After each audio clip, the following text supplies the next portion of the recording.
Nosotros tenemos, hace mucho, la SPDA ya va a cumplir 25 años y venimos trabajando durante todo este tiempo con el Estado y también con gobiernos regionales, y hay que considerar que en este proceso de descentralización los gobiernos regionales son un actor muy importante. Y en esa medida hay regiones como en Madre de Dios, como en Loreto, donde nosotros trabajamos bastante, que hay diferentes tipos de capacitación, ¿no? Capacitación a la población, al estudiante, ¿no? Muchas veces los alumnos están deseosos de aprender y deseosos de invertir, deseosos de hacer reciclaje, deseosos de entender este tema. A nivel también de funcionarios públicos, porque en el Perú tenemos una rotación bastante fuerte de funcionarios públicos, y a nivel de poblaciones también, de comunidades, ¿no? Las comunidades nativas y campesinas en los últimos años están teniendo un rol bastante importante y también se trabaja mucho, por ejemplo, en el tema de servicios ambientales, ¿no? De cómo ellos pueden interiorizar la importancia de que brinda el ecosistema en que ellos viven, porque Lima, por ejemplo, es una ciudad que está en un desierto. Toda la provisión de agua que tenemos nosotros viene de los Andes, pero muchas veces la población piensa que viene del caño, hay que abrir el caño y sale el agua, claro, y no hay el link con la necesidad, con identificar de dónde es que viene el agua. El agua viene de los Andes, de estas comunidades que muchas veces conservan estos ecosistemas. Claro, y no entendemos a lo mejor sus protestas o su problemática, porque está el tema de si no me afecta, no es mi problema, pero estamos todos en un mismo país y evidentemente pues en algún momento el agua se puede acabar. Sí, no, yo creo que el Perú es uno de los países que más afectados va a ser, por ejemplo, por el cambio climático. Somos el tercer país que va a ser afectado por temas de agricultura, en temas de deglaciación, en temas de agua. Entonces el Perú tiene que tomar ciertas medidas para poder adaptarse y para poder enfrentar estos riesgos que va a tener, porque como ya lo mencionabas anteriormente, no solamente hay que pensar en lo que vamos a vivir, en los que vivimos ahora en este momento, sino hay que pensar en las generaciones futuras. ¿Qué futuro les vamos a dejar? Pero también está esta ansia de generar más desarrollo económico con el boom, el crecimiento macroeconómico y tal.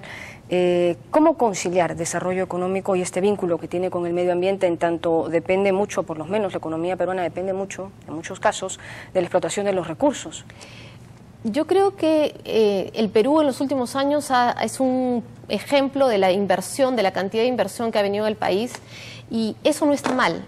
Lo que está mal es que en algunas ocasiones el crecimiento económico deje de lado el tema social o deje de lado el tema ambiental. Y hay que reconocer eso.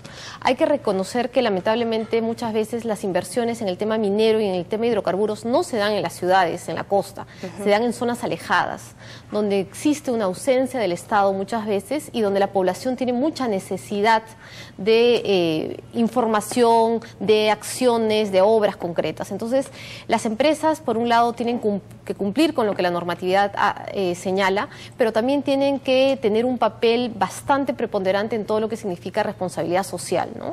Saber determinar cómo poder ayudar a esas comunidades, pero también ayudándolas, pero sin afectar el tema ambiental, y desarrollando la inversión. Eso es posible, eso es complicado, pero es posible.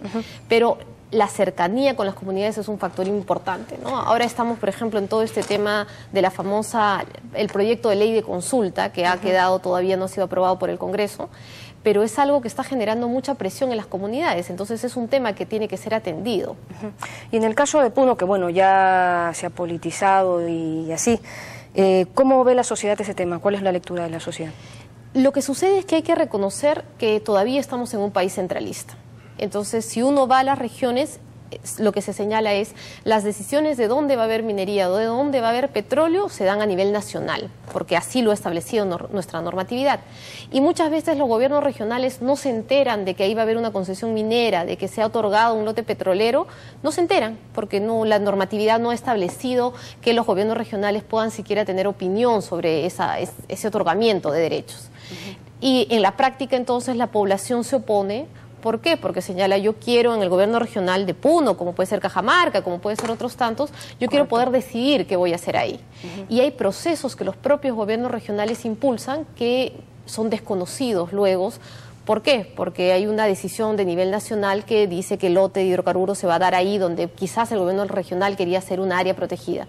Entonces, el problema es que los gobiernos regionales, si estamos en un proceso de centralización, necesitan participar de las decisiones, necesitan coordinar con el gobierno nacional para que puedan, de alguna manera, trabajar de manera conjunta y poder determinar cuándo es viable, cuándo no es viable, poder conversar cómo establecer las condiciones para que aquello se dé. ¿Está preparando la institución alguna iniciativa en ese sentido? Sí, nosotros estamos trabajando con los gobiernos regionales para tratar de canalizar cuál es la mejor manera de establecer un mecanismo de coordinación entre los gobiernos regionales y el gobierno nacional. El tema de la propiedad del suelo, de la propiedad del piso que ocupas, que se da en otras realidades y se cuentan otras historias, ¿se podría aplicar aquí? ¿Podría resolver algunas cuestiones?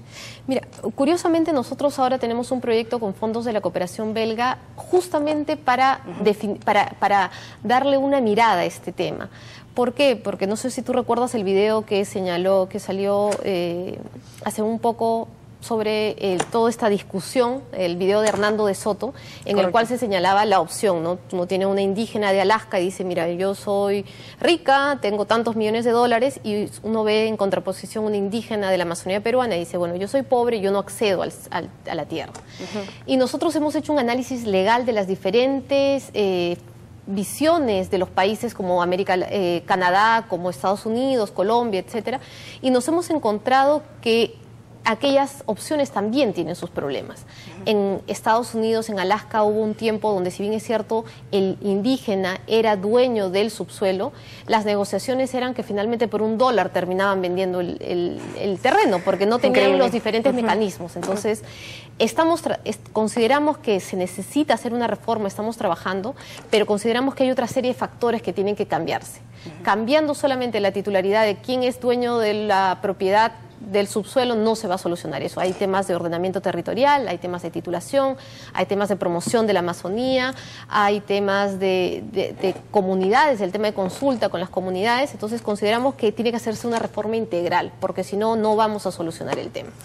Bueno, lo importante es no quedarse sin opciones y en todo caso explorarlas. Muchas gracias por haber estado con nosotros esta mañana, doctora. Nos vamos a la pausa, amigos. Regresamos con una entrevista al doctor Pierre Foy Valencia, profesor y experto en Derecho Ambiental de la Universidad Católica. Volvemos.